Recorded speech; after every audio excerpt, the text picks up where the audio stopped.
Welcome to this month's Insights interview. I'm Tony Craddock. I'm the Director General of the Payments Association. I had a sense that I would be adding my guest today to our wall of fame when I met her at a conference in South Africa, must have been almost a decade ago, when she was the country manager for Visa. She's a champion of diversity and female entrepreneurs. She's a supporter of including young people from disadvantaged backgrounds through education on the Visa scholarship program. She's been a member of the advisory board at the Payments Association. So please welcome the country manager of the UK and Ireland for Visa, Mandy Lamb. Hi, Tony. Thanks for having me. It's a small world, right? 10 years ago, meeting in South Africa, and now I'm in London. Crazy. I know, it's amazing, isn't it? It's amazing. The last when you actually came to the country and we went out for a fine lunch one day, I remember thinking, who would have ever thought? But here we are, comes around again. It was fantastic. So Mandy, at the start of every Insights interview, I like to ask my VIP guest really how they stay motivated, through the thick and thin, they're trying to balance challenging work and home lives. And your story is slightly unusual. You've worked as a business leader in 3 continents, Africa, Asia, and Europe. But since qualifying from Pretoria University, most of your career has been in payments. So what was it that attracted you to the payments industry? Well, I must say, just having had the privilege, I guess, of working on a number of continents, it just gives you that excitement about change and about dynamism and learning across different cultures. I don't think as a sort of youngster studying, that I sort of sought out the payment industry as an area of choice. In fact, I was studying teaching and wanted to have a major impact on the youth and on children through sport and other things. But as life has it, you get exposed to different scenarios. And I was lucky enough to work in the banking industry in South Africa a number of years ago. And it really piqued my interest. I started more in the corporate transactional banking space. And I'll never forget the opportunity to work in the payments industry. I actually had to go and ask some of my friends within the banking, the card payments area, what was the scheme and what was Visa, and what was happening in that space, and from then haven't looked back. Yeah, brilliant. So what made you decide to move around the world, though? I mean, you've got a young family, and it's an ambitious thing to do. Yeah, look, I think I would highly recommend really opening your mind to global experiences and challenges. And the opportunity for me to move from Johannesburg, South Africa, to Kiev, Ukraine at the time was one that I'd never really anticipated, I must be honest. I had always had certain geographies in mind. We really, as a family, were up for the adventure and the challenge of not only raising your children as global citizens, but really seeing whether your skills are transferable from one market to the next. I was really enamored by that challenge. And so we made the decision to move as a family. I think as young children, it's a great time for them to be exposed. Their little brains are like sponges, and just giving them that cultural diversity is amazing as well. And then, I've had the privilege of working with Visa across a number of other markets. So just gone with the flow from there, and really excited by, the change and the learning. Brilliant. So stuff happens all the time. It's a challenging job, I imagine. What keeps you motivated? What keeps you getting up and saying, let's go for it today? I must say, I often think about that myself and say, what is it that keeps me going? What is it that gives me the energy? I think I love working with people and diversity of people. I really believe that, that strength comes from the diversity of working with people, not having strength over people or power over people. I love problem solving. And I think, all of us who work in the payments industry will know that it's so dynamic, it's so intricate. There's always a dot to connect somewhere. There's always a problem to solve. And just that every day is quite different. It's not routined. I think that's what keeps me motivated, is that you never know what the day is going to hold. And just working with such diverse people, that really excites me.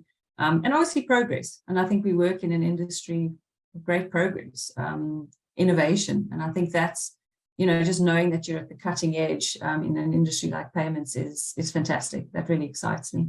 Yeah, it is. I've got to say, it's a cool industry. I mean, nobody would maybe define payments in a few years ago as being cool, but I think it certainly is cool now. I think so too. Yeah. So look, many executives tell me that they have something like a sort of a North Star, that guides them. What would you say? You're running a UK and Ireland for Visa. What would you say are the guiding principles that have helped you on your way as you've travelled around the world in different domains, different experiences? Yeah, I think one of the things that it took me a while to really get there is believing that your authentic self is good enough no matter what environment you operate in. There were times where I, working for a global organization like Visa, felt that I had to fit a particular mold in a particular style in a particular way. But then having exposure to different markets and different cultures and different working styles, I realized that you can still be your authentic self in different environments. And so I've learned to take that and be an advocate for that authenticity is key. And I think we saw that sort of during the pandemic, that people were looking for authenticity and looking for transparency, and it's okay to be human, and it's okay to have, you're bringing out the best in people all the time, and it's all about people interaction. So for me, that concept of being your authentic self doesn't mean you can't be directive or decisive, but it means that you can resonate with people and therefore mobilize people to work together better. So that for me is something that I'm fine-tuning and being proud of, in a way that you can have that compassion as you lead and as you work with people. But I think there are a couple of core things around integrity, just hard work, and having worked in different markets, I think you need to be highly self-aware of the impact you're having on other people and the things that you're saying. And I think that's all too critical. So those are a couple of my core beliefs, I guess, about how to operate. And that's very cool. Have you had to apply those beliefs in different ways in different parts of the world? Would you say certain things are more important in some places than others? Yeah, I think you have to adapt. There's a sort of a cultural quotient or a cultural learning, I think, that comes to doing business in different markets. So absolutely, you've got to listen. You've got to adapt. You can't come in and be, this is my way or the highway. And I think that for me has been a key learning, and something that I'd like to, help others along the way with as folks embark on more global journeys, is that you have to adapt. You can be your authentic self, but you have to have a high due of respect, a high mark of respect for the markets in which you operate, for their cultural heritage, their style of doing business, and the way that they view things. And I think that adaptation was absolutely different in Singapore to Thailand to Hong Kong versus Ukraine or any other market, and South Africa for that matter. So I think it's critical, and that's where that self-awareness comes in. So that's fascinating. So that sort of cultural empathy, if you like, which is what I hear you talking about. Have you always been like that? When you were little, is there anything in your childhood or early career that would have made you sort of predict you could have had this sort of cultural empathy, or somebody who could potentially be a business leader like you when you were a youngster? I've never really thought about that.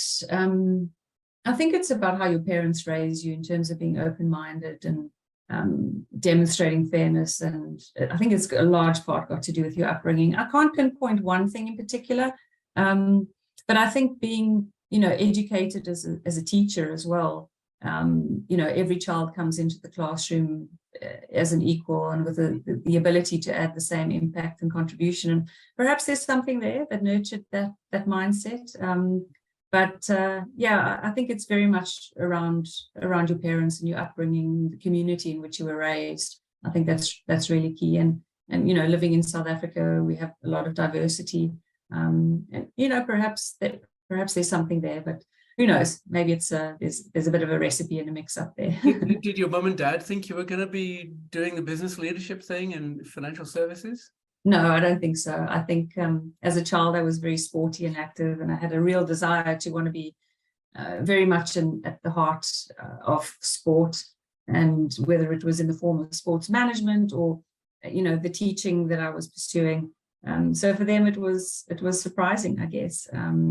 Very supportive, but I don't think they'd imagine me more in sort of financial services payments. But here we are. No, it's great. It must be a lovely surprise for them, I'm sure. And let's just to touch on this a little bit, because very rarely do I have the privilege of talking to somebody who's kind of been embedded in different parts of the world. And you know, I'm thinking right now, you know, having worked in Kiev for a couple of years or so, wasn't it? As you know, what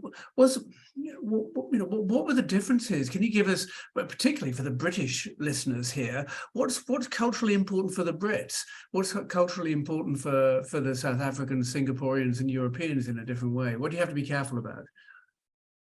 I think you know, if you talk in terms of doing business and in terms of leading a team, I think they're different styles, and I'm not going to sort of categorize each country and you know, define it down to the granular detail, but I think some of the underlying considerations is how people want to be led, how they want their voice to be heard, how they see their leader, and how you engage in terms of problem solving. I think, you know, there are nuances to each. Some markets require a very hands-on approach. Others, teams like to hear more of a directive top-down approach. And that's not something that is disrespectful. It's just the heritage and the nature of the market. And I think that's where you need to take your time to listen, to immerse yourself before you come up with a roadmap or a strategy. And, you know, the people that I worked with in Kiev were some of the smartest folks that I've worked with in any market, very tech-centric, innovative, but also very caring of each other, tremendous warmth within the country. And, you know, working in your home market like South Africa, you can push the boundaries a bit more because it's home, right? Yeah. So I think it's varying degrees and varying factors underlie it, but I think a huge amount of respect for each in terms of how they operate, and you having to adapt, but then still be a directive leader in that space. Yeah, that's brilliant, and I imagine that'll resonate well with the listeners as well. And so let's talk a little bit about this amazing industry we're in. You know, it's changing fast. We always kind of almost a cliche here. What are you seeing happening? What are the kind of the main things that you'd like to highlight that you're seeing that perhaps is benefited from your global perspective that we should be looking out for over the next, you know, year 2-3 years? Yeah, so I think we say we're in a digital world, but I don't think we've even scratched the surface of how we can progress digitally. At Visa, we talk about, you know, living in this 360 world. And if you look at the progress that many markets have made on digitalization, sort of pre-pandemic to now, you know, there's been tremendous progress. And if you look back, you know, 10 years, the progress from chip and pin to contactless to, you know, NFC, etc., huge progress in a short space of time. And I think we've still got another couple of chapters to write when it comes to digitalization. Embedded payments and embedded finances are obviously very, very hot topics. And I think that, you know, that digitalization is going to continue, and it's going to continue to be deepened across various verticals, various segments. There's still so much opportunity in that space. And I think some of the technologies that are underpinning that are going to be critical for the payments industry, in particular in the UK and Ireland. Things like tokenization and the security in which we do it are really, really critical. So those are top of mind for us. We've got to grow the ecosystem and digitize it in a safe, a secure, reliable way. And so I think whilst we're trying to offer consumers and businesses this fantastic experience, they don't wake up and say, oh, I'd love to make a payment today. They wake up and say, I'd love to go on a holiday, or I'd love to buy my daughter a pair of shoes, whatever the case might be. The payment needs to sit in the background, but the hard work that goes into making sure that that's seamless and well integrated and safe is critical. So I think that whole digital space has still got a long way to go. And it's an exciting way to go. I think as far as it relates to things like all the new capabilities that are coming through, whether it's CBDC or some of them not new anymore, digital currencies, I think we're going to be in a world where innovation continues, alternatives continue. I think, you know, any market needs to see choice and competition, and we're going to continue to see that. And so I think you will certainly in the UK continue to see alternate payments coming through. But I think the magic is going to be how they actually blend together and don't stand as sort of individual silos. And we're already seeing that in open banking. We're seeing that in some of the sort of net new experiences that are coming through for consumers and for business. And then I guess I would bucket the third sort of theme as what's happening in all the alternative flows sitting in commercial payments and SMEs and money movement in that space. I think there's so much more opportunity there. So, there's so many categories of growth and so many areas, but I think those are the three that I would really, really focus on. But at the heart of it, it's got to be secure, it's got to be safe, and we got to make sure that everything we do is offering a better experience for the end user and more seamless experience, that the payment is just sitting in the background and is trusted. I think that's what's going to keep the machine of digital payments going. I can see those three themes fitting together really well. Certainly the middle one around this idea of interoperability, and which is my least favorite word, but it's so important because it essentially means we've got to be able to get things to work well from the consumer's point of view. And that plays to your third point about the consumer experience. I'm genuinely worried that the creativity of the industry is unbounded, which is wonderful, one of its greatest qualifications or qualities, I'd say. I do wonder that we're going to end up with such for example, digital currencies. You can have digital currencies which are programmable that deliver different things based on the terms and conditions and description of those currencies. I do wonder whether consumers will really struggle to distinguish between, as they currently do already, between card-based payments and account-to-account-based payments, and they kind of know there's a sort of a difference, but they don't really understand it. And then we had overlay on top of that a whole lot of tokenized asset transfer or payment, tokenized payments, and then I just do fear that we've got to, if we're not careful, we won't take the consumers with us. Yeah, but I also don't think you should underestimate the power of the consumer and the fact that they just want to buy the holiday. They just want to buy a pair of shoes. And what they've been through as consumers over the last 10, 15 years, they've adapted to. The pays, the contactless, the adaptation has been tremendous, and the consumer has adopted all of them seamlessly. And what's amazing is how few people now carry anything other than this to pay with. Although I was in Berlin quite recently, and I went to a restaurant, and I had no cards. I had cards, but no cash. It took no cards, and that was, it just shows how, again, you have to be empathetic with the local circumstances. I had to do an international fund transfer from my current account to the owners. Bizarre. So look, exciting space. I thank you for those three trends. There's something else going on in the background that I think matters a great deal to many of the people in the sector, and I want to get your views on this because I know you're a champion of diversity and other things. We've just launched a new stakeholder working group here. It's called Project ESG, and people care a lot about this. This has been the fastest growing project we've ever had. It sets out to encourage companies in the payments industry to adopt strategies for how they impact environment, our society, and governance in a sustainable way. And one of the things we're trying to do is deliver equality, equity, diversity, and inclusion about the people who work in our sector. What do you think of the vision that we've got for this, and what can we do to move the dial on diversity? So I think, if people are not talking about this already, they're years behind, right? I think we keep standing up on stages and saying more needs to be done, more needs to be done. We really need to make a step change here and need to make one quickly. At Visa, inclusion and diversity is embedded in everything we do. It's a key driver, not only for our people, but for business growth as well. So it's intricately linked to the business imperatives, and but it's also the right thing to do. And we really have to keep accelerating this. So I think it's great that you've got your ESG principles, and as you say, it's more than just the equity piece and it's sustainability, it's the governance, it's every component. Our sort of corporate philosophy at Visa is to uplift everyone everywhere, so nobody gets left behind as we digitize and as we move commerce forward.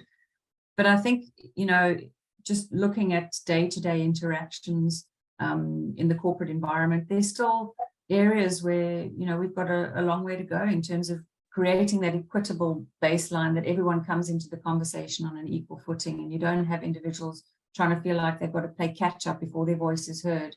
And, you know, we do a lot in our organization when it comes to all the way from recruiting to the way we write job descriptions and post them online, that they're not differentiating, that they're creating a level playing field for applicants, to job selection criteria, you know, all the way through that governance process of managing the business. We're looking at, you know, ensuring that folks have a seat at the table across all groups. So what is there about the visa program for young entrepreneurs that you can tell me? Because that sounds as if that's a subpart of that. So there are actually a couple of things that we're doing in this space. I mean, you've obviously seen the Women's Euros, right? Yeah.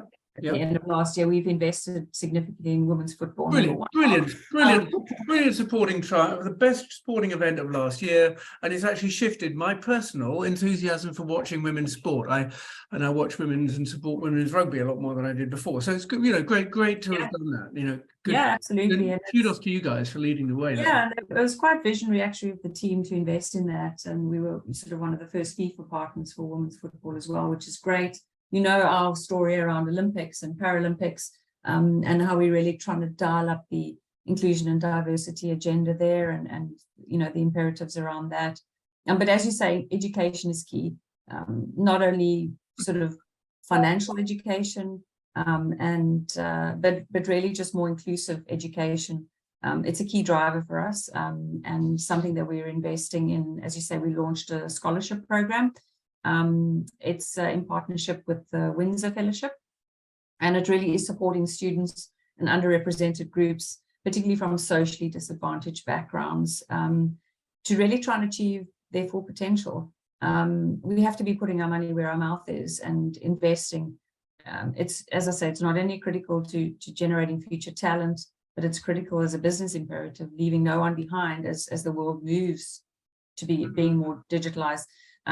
It's not only across the UK, but it's across a number of markets in Europe, and globally. There are a number of programs in that space. So we really are backing the agenda, rolling up our sleeves and getting involved. We've got way to go though.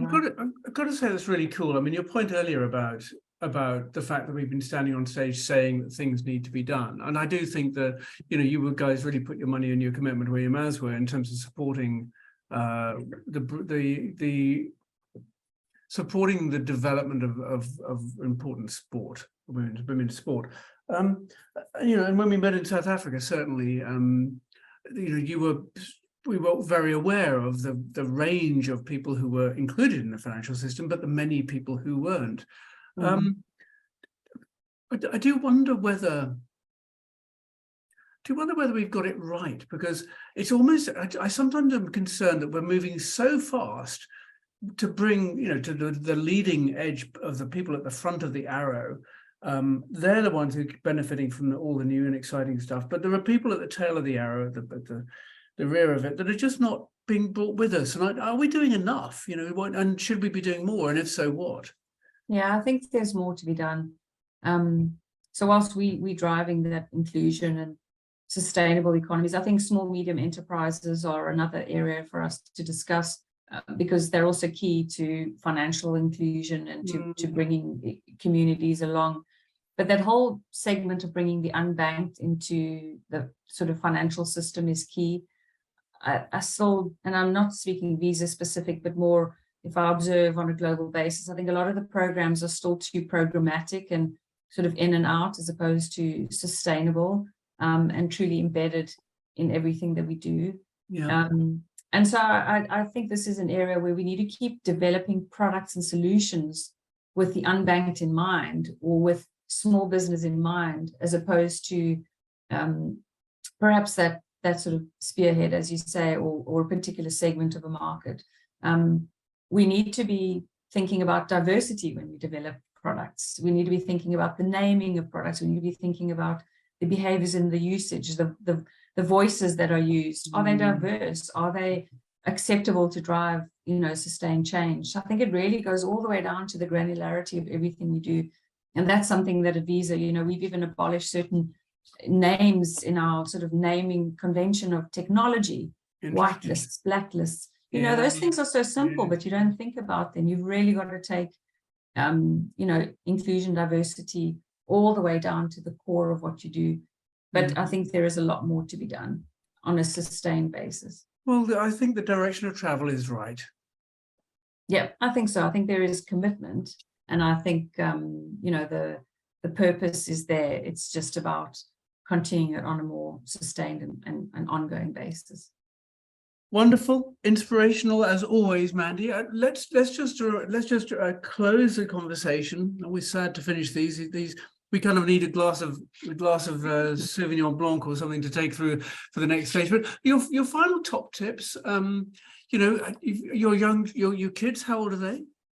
My daughter's 13, going on 25, Right. and my son is 11. Okay, good. So you know, it won't be long before they're thinking about their career and where they're going to go. And you know, if your kids will be entering the world of work pretty soon. What advice would you give a new graduate who comes to you and says, Mandy, you know, I'm thinking about following in your footsteps? You know, what are the advice you would give them?